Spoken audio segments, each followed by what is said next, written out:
Sige nga, paano ka tatanggapin dyan? Wala ka naman natapos. Paano na? Gusto ko lang naman subukan. Para makatulong din ako sa iyo. Alam mo naman nahihirapan ka rin eh. Para makatulong ako sa mga gastusin natin dito sa bahay. Gusto mo makatulong.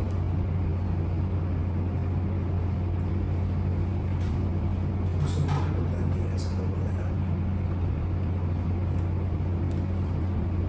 Sinasabi mo? Kahit ka na lang ganyan.